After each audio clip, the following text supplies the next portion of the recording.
In Owatonna Public Schools, we have many reasons to be Owatonna proud. Our high school graduation rate is consistently higher than the state average. 2/3 of our teachers have master's degrees. All our staff are committed to providing the best learning environment possible for our students. 9 out of 10 residents give us high marks on teacher and educational quality. Providing a quality education takes resources. While we do our best to stretch every dollar, that is becoming increasingly difficult. Since 2003, state education funding has not kept pace with inflation, leaving us with a $3 million funding gap. We also pay nearly $7 million annually for unfunded mandates that are not being reimbursed by the state or federal government as promised. Our voter-approved operating levy is in the bottom third of the Big 9 schools. These levies are one way local communities support their schools and help pay for school operating costs.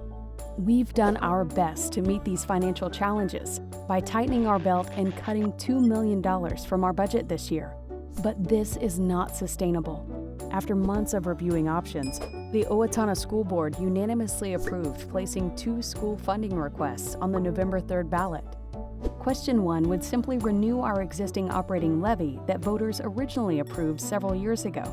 The average homeowner would see a 50-cent per month tax increase for an inflation adjustment.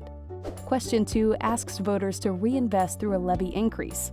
To be respectful of voters, the levy would be phased in with no levy increase and no tax impact in 2021. In 2022 and 2025, the levy would increase with the tax impact of about $10 per month in those 2 years for the average homeowner. If voters approve both questions, the district would be able to continue providing the quality education our students deserve and our community expects. If the 2 requests are not approved by voters, millions more would be cut, with impacts felt at all levels and all schools. In 2019, our community approved bonds to build a new Owatonna High School, but those bond funds can only be used to build or repair buildings. These levy requests are for operating dollars to support the learning that takes place in our classrooms.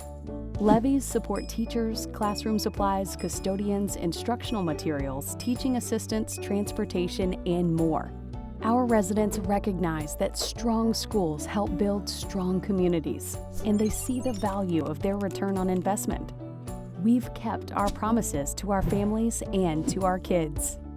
This fiscally prudent and conservative approach combines belt-tightening through budget cuts on the district side and a request to voters to renew and increase our operating levy on the community side. Much more information can be found on our website, and please remember to vote on November 3rd.